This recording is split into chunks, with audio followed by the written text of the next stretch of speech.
O presidente Bush assinou o decreto que vai permitir a injeção de 500 mil milhões de euros no sistema financeiro, de modo a evitar a falência de bancos, companhias de seguros e da Bolsa. A Europa deverá seguir o mesmo caminho. As mulheres ganham menos que os homens na realização das mesmas tarefas profissionais, uma injustiça que a Comissão Europeia quer eliminar. Paris continua a concentrar todas as atenções do mundo da moda e da alta costura. Na passarela do Jornal da Noite vamos ter Stella McCartney, Chanel e Valentino. Boa noite. Está em marcha o plano de salvação do sistema financeiro norte-americano. Depois das aprovações do Senado e do Congresso, o presidente Bush assinou ontem o decreto que vai permitir a injeção de 500 mil milhões de euros no sistema financeiro, de modo a evitar a falência dos bancos, das companhias de seguros e da Bolsa. Trata-se da maior intervenção governamental na economia norte-americana desde 1933. O plano Paulson foi ontem aprovado na Câmara dos Representantes e logo de seguida promulgado por George W. Bush. Consiste em injeção de cerca de 480 mil milhões de euros para salvar o sistema financeiro norte-americano, cuja crise tem alastrado ao resto do mundo. Esta manhã, a ministra francesa da Economia revelou agrado pela aprovação do plano de salvação do sistema financeiro norte-americano. Christine Lagarde visitou o Salão Automóvel de Paris, onde disse que a aprovação do plano era uma boa notícia, que iria trazer de novo a confiança aos mercados e que, por isso, tinha de ser aplicado. Ainda em Paris, embora sem a presença de qualquer ministro francês, decorreu um fórum sobre emprego em Portugal. Claro que foi uma iniciativa muito participada por jovens lusodescendentes, curiosos por saber que emprego poderão encontrar na terra dos pais. E fui convidado pela Capgemini, que já conheço também há mais de 10 anos. Rui Vieira é empresário, viveu muitos anos em França, agora tem um negócio de sucesso em Portugal. Foi um dos convidados do seminário Trabalhar em Portugal, que decorreu na Cidade das Profissões, em Paris. Com a crise do desemprego instalada em França, muitos lusodescendentes quiseram saber como está o mercado. É claro que é bom ter emprego, mas mesmo na Europa as mulheres têm razões de queixa. Dizem as estatísticas que ganham menos 15% que os homens, percentagem que sobe para 25% no setor privado. A Comissão Europeia quer acabar com esta injustiça. Data de 1921 a mais antiga resolução internacional relativa à igualdade de género. No entanto, hoje em dia os números indicam que os homens têm 5 vezes mais probabilidade de assumir cargos de chefia e de gestão do que as colegas do sexo feminino. Além disso, as discrepâncias salariais são evidentes e afetam todos os países europeus. Na Ossétia do Sul, um atentado bombista matou 7 soldados russos e feriu outros 7. Um acontecimento que pode vir a ter consequências graves para a paz e estabilidade na região. O exército russo está na Ossétia do Sul para apoiar a autodeterminação do território, que declarou a independência face à Geórgia. Os russos dizem que o atentado tem o dedo das operações especiais georgianas.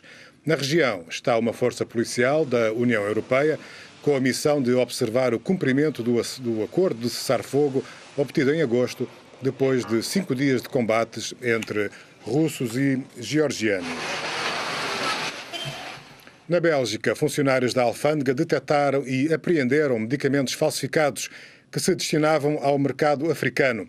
Os medicamentos são para tratamento da malária, doença endémica nas regiões tropicais e subtropicais do globo e que afeta milhões de pessoas em todo o mundo, nomeadamente em África. A polícia apreendeu mais de 2 milhões e 100 mil comprimidos que, caso fossem consumidos, não iriam ter qualquer efeito médico e poderiam até provocar problemas de saúde. Os medicamentos em questão são fabricados em laboratórios na Índia, mas sob licença de farmacêuticas europeias e norte-americanas.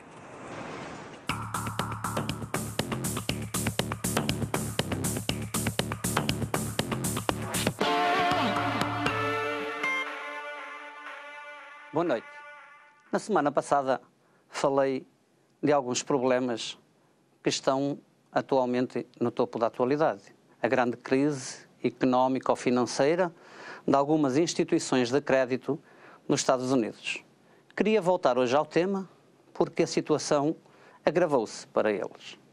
Hoje, não é só nos Estados Unidos, mas sim nos 5 continentes, que muitas instituições estão à beira da falência. Mesmo algumas daquelas que até uns dias atrás se pensavam ser as maiores empresas económicas do mundo.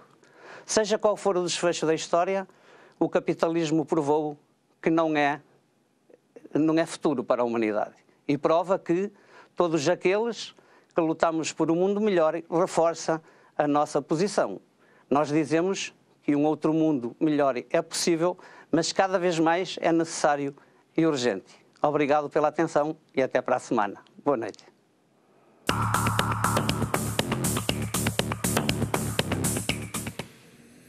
Cientistas franceses e peruanos estão a desenvolver novas tecnologias para tentarem perceber as causas do aquecimento global e encontrar soluções para esse problema que está a transformar o clima em todo o mundo. A ação decorre no sul do Oceano Pacífico, uma área de delicados ecossistemas onde os cientistas acreditam poder encontrar respostas para as questões que nos inquietam a todos. Apesar de todos os avanços da tecnologia, as alterações meteorológicas são sempre difíceis de prever. Quem diria que hoje o norte de Espanha estaria debaixo de neve? Pois é o que está a acontecer, nomeadamente na região das Astúrias e em Aragão, onde nevar não é raro, mas nevar logo no início de outubro é uma surpresa. É bonito, mas é incómodo e perigoso para quem tem de viajar por estradas cobertas de gelo e neve. Esperemos só que isto não seja o prenúncio de um inverno demasiado rigoroso. No final do segundo dia de prova, Sébastien Loeb está no comando do Rally da Catalunha. O piloto francês aumentou hoje a vantagem para o colega da equipa da Citroën, o espanhol Dani Sordo. Para já, Sébastien Loeb é rei e senhor no asfalto de Barcelona. O piloto francês da Citroën, atual líder do Campeonato do Mundo, comanda a prova com 27 segundos de avanço sobre o colega da equipa, Dani Sordo.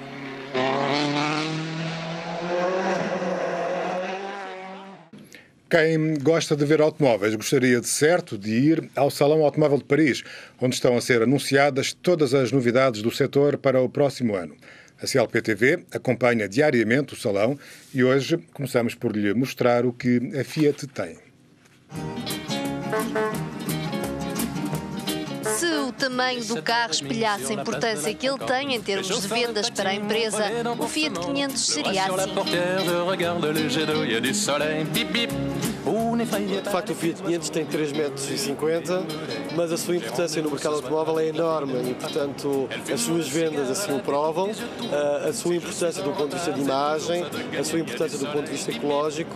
90% das versões vendidas em França este ano do Fiat 500 são vendidas com o bónus ecológico, portanto, têm menos de 120 gramas de emissão de CO2. Uma preocupação ambiental que é uma das grandes novidades do Grupo Fiat no Salão de Paris. O grande Fiat 500, também gostava de ter um. E ontem um homem entrou para a história da aviação, chama-se Yves Rossi, mas é mais conhecido pelos amigos como o Homem a Jato. Yves Rossi inventou umas asas equipadas com reatores e é o primeiro homem que consegue voar sem avião. Depois de se ter andado a exibir um pouco por todo o lado, em pequenos voos, ontem Yves atravessou o Canal da Mancha. Estas são imagens captadas pelo canal National Geographic, que acompanhou em direto a travessia. Before deploying his parachute and landing safely in Dover.